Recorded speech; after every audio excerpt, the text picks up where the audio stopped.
Shakespeare's Histories, The Queen's Storm, Episode 1.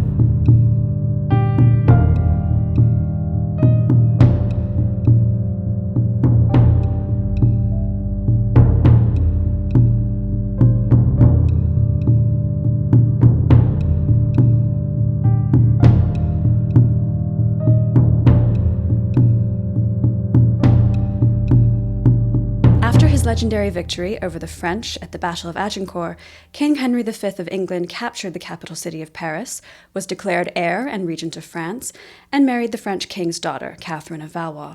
Through Henry's military victories, the English gained control of much of northern France. But 2 years after the Treaty of Troyes, Henry dies of battlefield dysentery at the age of 35.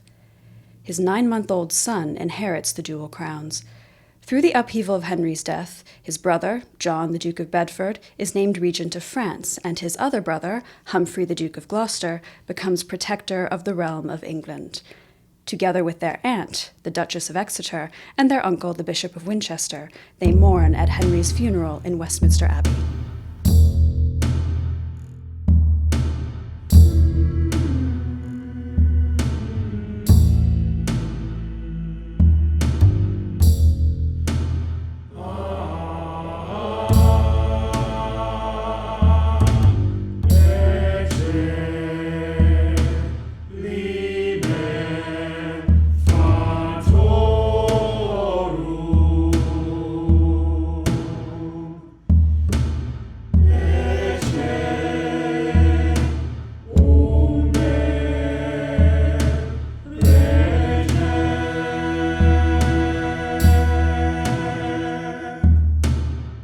Be the heavens with black, yield day to night.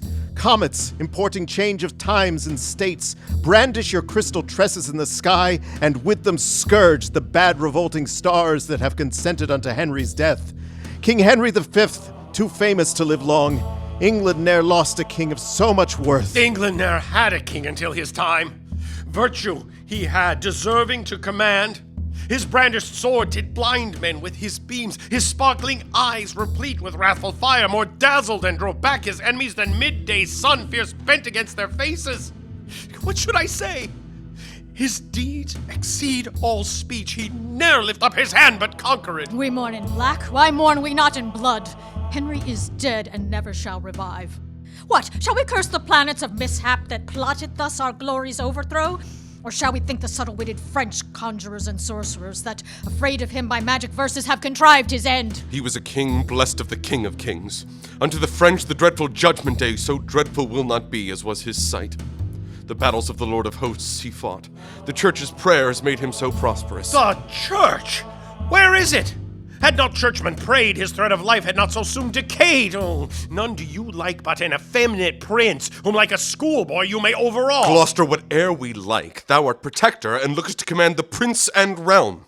Thy wife is proud, she holdeth thee in awe, more than God or religious churchman may. Name not religion, for thou lovest the flesh, and ne'er throughout the year to church thou goest, except it be to pray against thy foes. Cease these jars, and rest your minds in peace.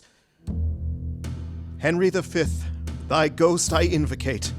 Prosper this realm, keep it from civil broils, combat with adverse planets in the heavens.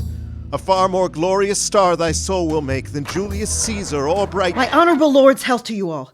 Sad tidings bring I to you out of France of loss, of slaughter, and discomfiture. Guyenne, Champagne, Reims, Rouen, Orleans, Paris, Gisors, Poitiers are all quite lost. Lost? What sayest thou, Lucy, for dead Henry's corpse? Speak softly, or the loss of those great towns will make him burst his lead and rise from death. Is Paris lost? Is Rouen yielded up? If Henry were recalled to life again, these news would cause him once more yield the ghost. How were they lost? What treachery was used? No treachery, but want of troops and treasure. Amongst the soldiers this is muttered, that here you maintain several factions, and whilst a field should be dispatched and fought, you are disputing of generalities. One would have lingering wars with little cost, another would fly swift but wanteth wings, a third thinks without expense at all by guileful fair words peace may be obtained. Peace, awake, awake, English nobility!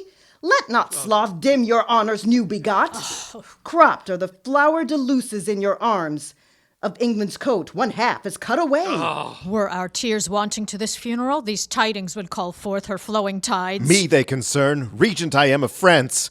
Away with these disgraceful wailing robes. Wounds will I lend the French instead of eyes to weep their intermissive miseries. Lords, view these letters, full of bad mischance. France is revolted from the English quite. What? The Dauphin Charles is crowned king in Reims. The bastard of Orleans with him is joined. Rainier, Duke of Anjou, doth take his part. The Duke of Alençon flieth to his side. The dolphin crowned king? All fly to him, Warwick.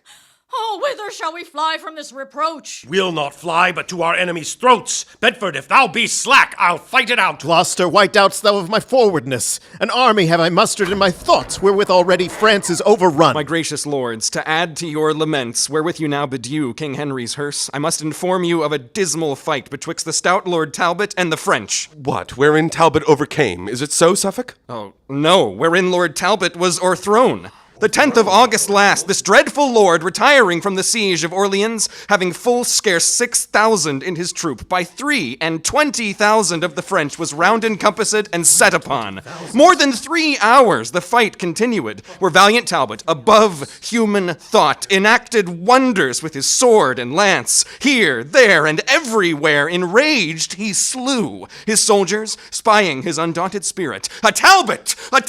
Cried out amain, and rushed into the bowels of the battle. Hence grew the general wrack and massacre. Enclosed were they with their enemies. A base villain, to win the Dauphin's grace, thrust Talbot with a spear into the back. Is Talbot slain, then? I will slay myself for living idly here in pomp and ease, while such a worthy leader wanting aid unto his dastard foeman is betrayed. Oh no, he lives, but is took prisoner. His ransom there is none but I shall pay. I'll hale the dolphin headlong from his throne. His crown shall be the ransom of my friend.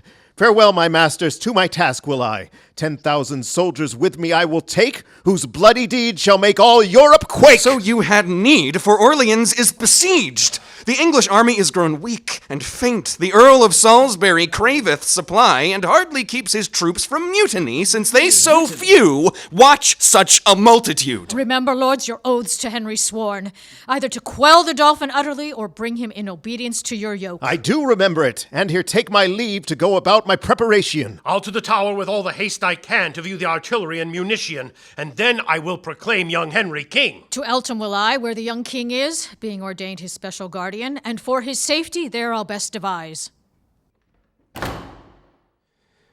Each hath their place and function to attend. I am left out. From me nothing remains. But long I will not be Jack out of office. The king from Eltham I intend to steal, and sit at chiefest stern of public weal. The French are in revolt against English rule and have crowned the Dauphin as King Charles VII of France.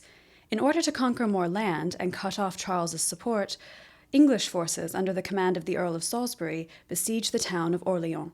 Charles, the Duke of Alençon, and Rainier, the Duke of Anjou, bring troops to rescue the city. Mars is true moving, even as in the heavens, so in the earth, to this day is not known. Late did he shine upon the English side, now we are victors, upon us he smiles. What towns of any import but we have? At pleasure here we lie, near Orleans. Otherwise the famished English, like pale ghosts, faintly besiege us 1 hour in a month. They want their porridge and their fat bull beeves. Either they must be dieted like mules and have their provender tied to their mouths, or piteous they will look like drowned mice. Let's raise the siege, why live we idly here? Talbot is taken, whom we wont to fear. Remaineth none but mad-brained Salisbury, and he may well in fretting spend his gall, nor troops nor treasure hath he to make war. Sound alarm! We will rush on them. Now for the honor of the forlorn French. Him I forgive my death that killeth me when he sees me go back 1 foot or flee. Triomphe pour la France!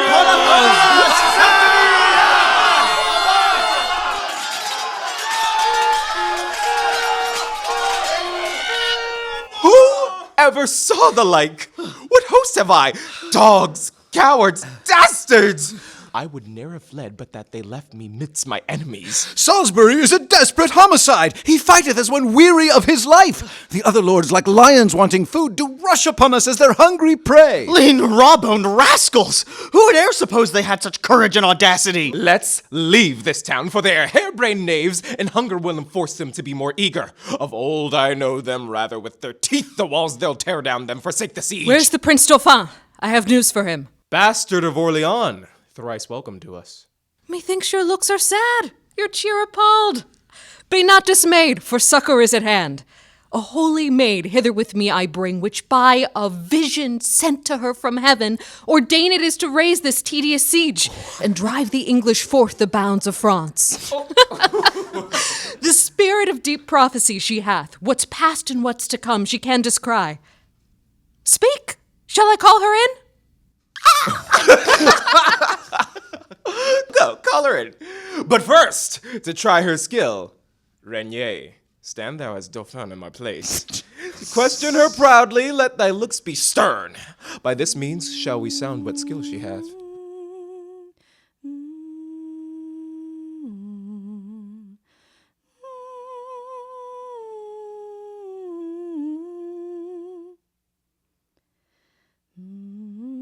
Fair maid, is't thou will do these wondrous feats? Regnier, is't thou that thinkest to beguile me? Where is the Dauphin? Behind. Come from behind. I know thee well, though never seen before. Be not amazed. There's nothing hid from me. In private will I talk with thee apart. Stand back, you lords, and give us leave a while. She takes upon her bravely at first dash. Dauphin, I am by birth a shepherd's daughter, my wit untrained in any kind of art. Heaven and Our Lady gracious hath it pleased to shine on my contemptible estate. Lo, whilst I waited on my tender lambs, and to sun's parching heat displayed my cheeks, God's mother deigned to appear to me, and in a vision full of majesty willed me to leave my base vocation and free my country from calamity. Ask me what question thou canst possible, and I will answer unpremeditated. My courage, try by combat, if thou darest, and thou shalt find that I exceed my sex. Resolve on this. Thou shalt be fortunate if thou receive me for thy warlike mate. Thou hast astonished me with thy high terms. Only this proof I'll of thy valor make. In single combat thou shalt buckle with me, and if thou vanquishest, thy words are true. Otherwise, I renounce all confidence. I am prepared. Here is my keen-edged sword. Then come in God's name. I fear no woman. And while I live, I'll ne'er fly from a man.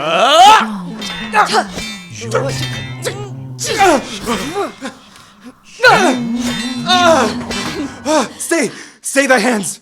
Thou art an Amazon. Christ's mother helps me, else I were too weak. Whoever helps thee, 'tis thou that must help me.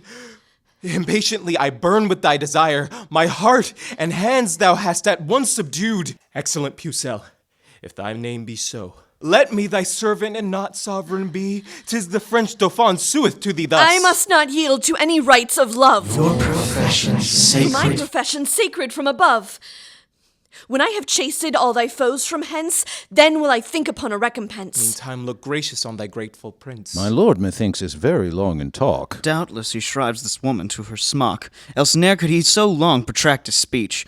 These women are shrewd tempters with their tongues. My lord, where are you? What devise you on? Shall we give over Orleans or no? Why no, I say, distrustful recreants. Fight to the last. Fight to the last gasp. I will be your guard. What she says, I'll confirm. We'll fight it out. Assigned am I to be the English scourge. This night, the siege assuredly I'll raise. Glory is like a circle in the water, which never ceaseth to enlarge itself till by broad spreading it disperse to naught. With Henry's death, the English circle ends. Henry's death, the English circle ends. Bright star of Venus fallen down on the earth, how may I reverently worship thee enough? Woman, do what thou canst to save our honors. Drive them from Orleans and be immortalized. Presently we'll try. Come, let's away about it. No prophet will I trust if she prove false. Triomphe pour la France! Triomphe pour la France! In the power vacuum left by Henry V's death, the English nobles jockey for control over the infant king. A great personal and political rivalry grows between two ambitious men, Humphrey, the Duke of Gloucester, and Henry Beaufort, the Bishop of Winchester. I am come to survey the tower this day. Since Henry's death, I fear there is conveyance.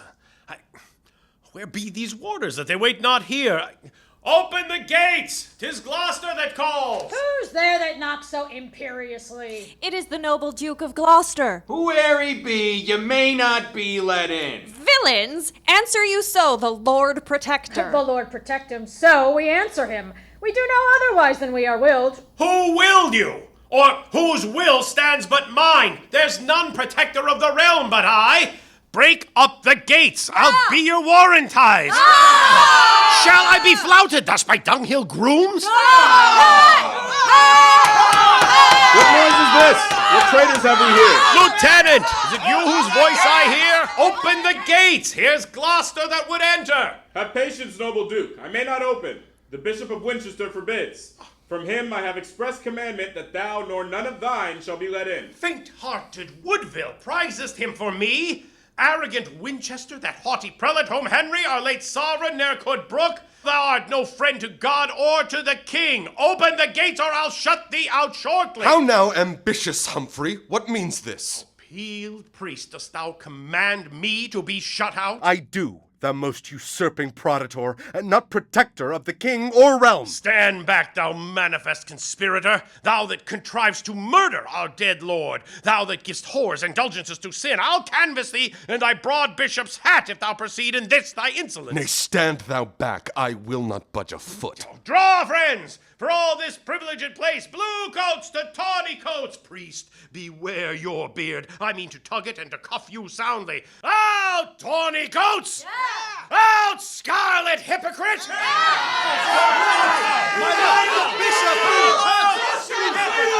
My lords, that you being supreme magistrates, thus come to Aemilius should break the peace. Peace, Mayor. Thou knowest little of my wrongs. Here's Beaufort that regards nor God nor king hath here distrained the tower to his use. Here's Gloucester, a foe to citizens, one that still motions war and never peace, that seeks to overthrow religion because he is protector of the realm, and would have armor here out of the tower to crown himself king and suppress the prince. I will not answer thee with words, but blows!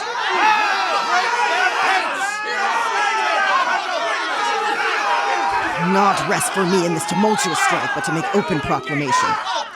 All assembled here in arms this day against God's peace and the king's, we charge and command you, in his highness' name, to repair to your several dwelling places, and not to wear, handle, or use any sword, weapon, or dagger henceforward upon pain of death.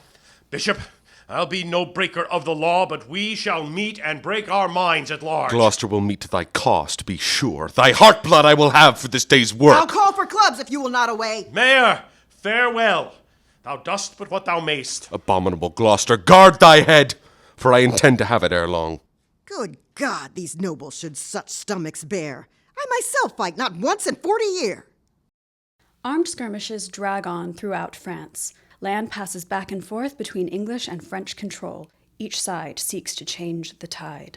At Orleans, the Earl of Salisbury is joined by Lord Talbot and William de la Pole, the Earl of Suffolk. Meanwhile, Joan of Arc and the French make new plans to fight back. Sirrah, thou knowest how Orleans is besieged and how the English have the suburbs won. Mamma, I know, and oft have shot at them. Howe'er, unfortunate, I missed my aim. But now thou shalt not. Be thou ruled by me. Chief Master Gunner am I of this town. Something I must do to procure me grace. The prince's espials have informed me how the English, in the suburbs close entrenched, went through a secret grate of iron bars in yonder tower to overpeer the city, and thence discover how with most advantage they may vex us with shot or with assault. To intercept this inconvenience, a piece of ordnance against it I have placed, and even these 3 days have I watched if I could see them. Now, do thou watch, for I could stay no longer. If thou spiest any, run and bring me word. Mamma, I warrant you, take you no care. I'll never trouble you if I may spy them. Talbot, my life, my joy again returned. Talbot? How art thou Little handled Bull? being prisoner? Or by what means gotst thou to be released?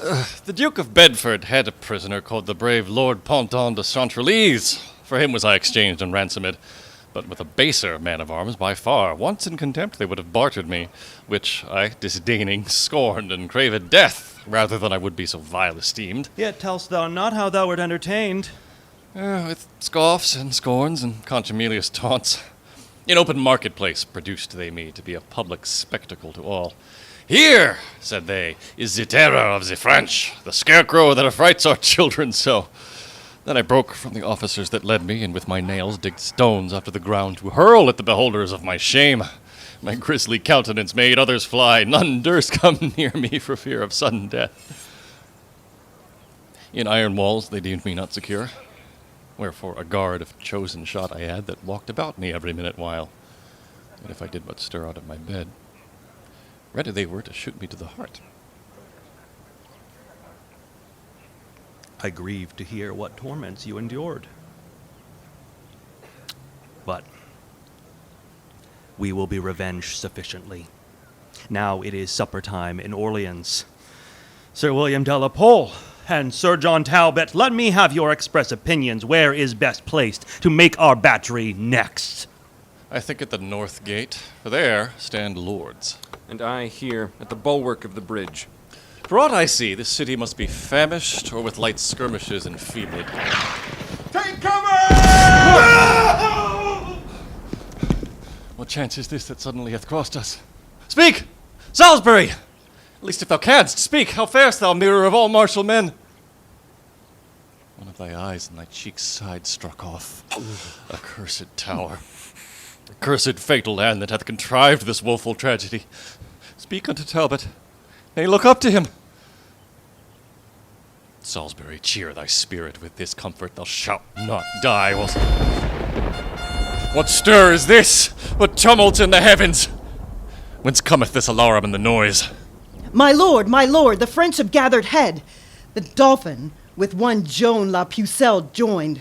A holy prophetess, new risen up, is come with a great power to raise the siege. Pucelle, or puzzled dolphin, or dogfish, your hearts I'll stamp out with my horse's heels and make a quagmire of your mingled brains. Convey we Salisbury into his tent, and then try what these dastard Frenchmen dare.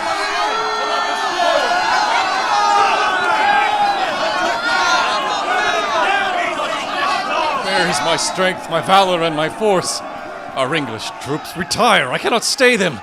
A woman clad in armor chaseth them. Here she comes. I'll have a bout with thee. Devil or devil's dam, I'll conjure thee. Blood will I draw on thee. Thou art a witch, and straightway give thy soul to him thou servest. Come, 'tis only I that must disgrace thee.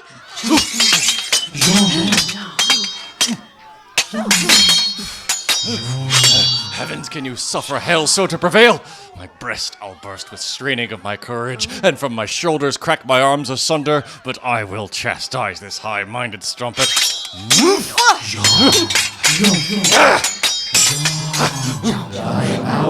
Talbot, farewell. Thy hour is not yet come. I must go victual Orleans forthwith, or take me if thou canst. I scorn thy strength. Go, cheer up thy hunger-starved troops. This day is ours, as many more shall be. A witch by fear, not force, like Hannibal drives back our troops, and conquers as she lists. They called us for our fierceness English dogs. Now like to whelps, we crying run away. Pucelle has entered into Orleans in spite of us or aught that we could do. Oh, would I were to die with Salisbury. The shame hereof will make me hide my head. Rescued is Orleans from the English. Thus Jean la Pucelle hath performed her word. France, triumph in thy glorious prophetess, recovered is the town of Orleans. More blessed hap did ne'er befall our state. Dauphin, command the citizens make bonfires and feast and banquet in the open streets to celebrate the joy that God hath given us. All France will be replete with mirth and joy when they shall hear how we have played the men. Oh, 'tis Jean, not we, by whom the day is won, for which I will divide my crown with her, and all the priests and friars in my realm shall in procession sing her endless praise. No longer on Saint Denis will we cry, but Jean la Pucelle shall be France's saint. Come in and let us banquet royally after this golden day of victory!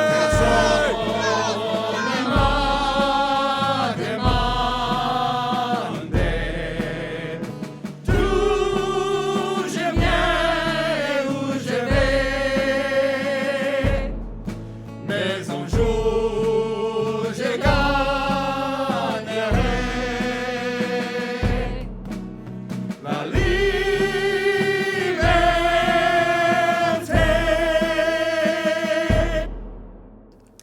after 10 days of fighting, French forces under Joan of Arc's command reclaimed the town, breaking the 8-month siege. The French celebrate their victory into the night. John, the Duke of Bedford and the English Regent of France, arrives at Orleans to aid Talbot in a fresh assault. The French Duke of Burgundy, having joined with the late Henry V to oppose the Valois royal family, is with them.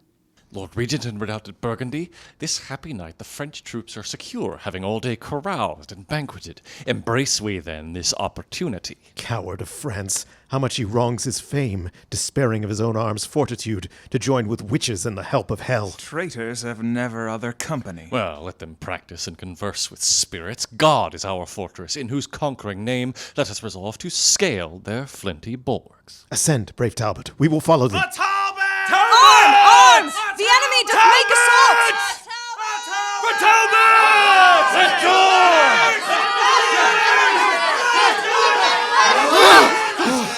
How now, my lords? What, all unready so? Unready? Aye, and glad we escaped so well. I think this Talbot be a fiend of hell. If not of hell, the heavens sure favor him. Here cometh Charles. I marvel how he sped. Is this thy cunning, thou deceitful dame? Didst thou at first to flatter us withal make us partakers of a little gain, that now our loss might be 10 times so much? Wherefore is Charles impatient with his friend? At all times will you have my power alike, sleeping or waking, must I still prevail, or will you blame and lay the fault on me? Improvident soldiers, had your watch been good, this sudden mischief never could have fallen. Duke of Alençon, this was your default. That being captain of the watch tonight did look no better to that weighty charge. Had all your quarters been as safely kept as that were of I had the government, we had not been thus shamefully surprised. Mine was secure. And so was mine, my lord. Then how or which way should they first break in? Talbot, Mine Again, I was say our nation's Caution, in danger! my lords, no further of the case. Gather our soldiers, scattered and dispersed, and lay new platforms to endamage them. Their surprise attack successful, Talbot, Bedford, and Burgundy lead the English in reclaiming the city of Orleans. Once the fighting is completed, the lords take a moment to honor the Earl of Salisbury. Bring forth the body of old Salisbury, and here advance it in the marketplace, the middle center of this cursed town. Ecce liber fatorum.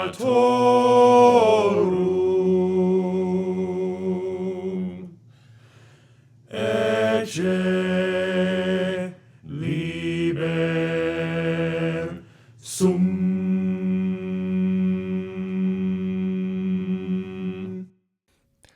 Now have I paid my vow unto his soul. For every drop of blood was drawn from him, there hath at least 5 Frenchmen died tonight. But lords, in all our bloody massacre, I muse we met not with the Dauphin's grace, his new-come champion, virtuous Joan of Arc, nor any of his false confederates. 'Tis thought, Lord Talbot, when the fight began, roused on the sudden from their drowsy beds, they did amongst the troops of armed men leap o'er the walls for refuge in the field. After that things are set in order here, we'll follow them with all the power we have. All hail, my lords. Which of this princely train call you the warlike Talbot, for his acts so much applauded through the realm of France? Here is the Talbot who would speak with him. The virtuous lady, Countess of Auvergne, with modesty admiring thy renown, by me entreats, great lord, thou wouldst vouchsafe to visit her poor castle where she lies, that she may boast she hath beheld the man whose glory fills the world with loud report. Is it even so? Nay, then, I see our wars will turn into a peaceful comic sport, when ladies crave to be encountered with. You may not, my lord, despise her gentle suit. Ne'er trust me, then, for when a world of men could not prevail with all their oratory, yet hath a woman's kindness overruled. And therefore tell her I return great thanks, and in submission will attend on her. Come hither, captain. You perceive my mind. I do, my lord, and mean accordingly. L'intrigue est posée. If all things fall out right, I shall as famous be by this exploit as Scythian Thomrus by Cyrus' death. Great is the rumor of this dreadful knight, and his achievements of no less account. Fain would mine eyes be witness with mine ears to give their censure of these rare reports. Madame, according as your ladyship desired by message craved, so is Lord Talbot come. And he is welcome. What, is this the man? Madame, it is. Is this the scourge of France? Is this the Talbot so much feared abroad that with his name the mothers still their babes?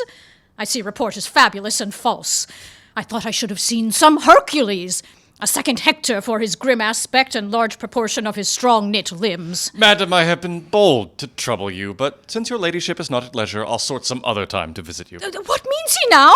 Go ask him whither he goes. Stay, my Lord Talbot, for my lady craves to know the cause of your abrupt departure. Mary, for that she's in a wrong belief. I go to certify her Talbot's here. If thou be he, then art thou prisoner. Prisoner? To whom? To me, bloodthirsty lord. And I will chain these legs and arms of thine, that hast by tyranny these many years wasted our country, slain our citizens, and sent our sons and husbands captivate. Laughest thou, wretch? Thy mirth shall turn to moan. I laugh to see your ladyship so fond, to think that you have aught but Talbot's shadow whereon to practice your severity. Why, art not thou the man? I am indeed. Then have I substance too. No, I am but shadow of myself. You are deceived. My substance is not here. For what you see is but the smallest part and least proportion of humanity. I tell you, madam, were the whole frame here, it is of such a spacious, lofty pitch, your roof were not sufficient to contain it. This is a riddling merchant for the nonce. He will be here, and yet he is not here. How can these contrarieties agree? That will I show you presently. How say you, madam? Are you now persuaded that Talbot is but shadow of himself? These are his substance, sinews, arms, and strength, with which he yoketh your rebellious necks, raiseth your cities, and subverts your towns, and in a moment makes them desolate. Victorious Talbot, pardon my abuse. Let my presumption not provoke thy wrath, for I am sorry that with reverence I did not entertain thee as thou art. Be not dismayed, fair lady. What you have done hath not offended me, nor other satisfaction do I crave, but only with your patience, that we may taste of your wine and see what cates you have. For soldiers' stomachs always serve them well. With all my heart. And think me honored to feast so great a warrior in my house.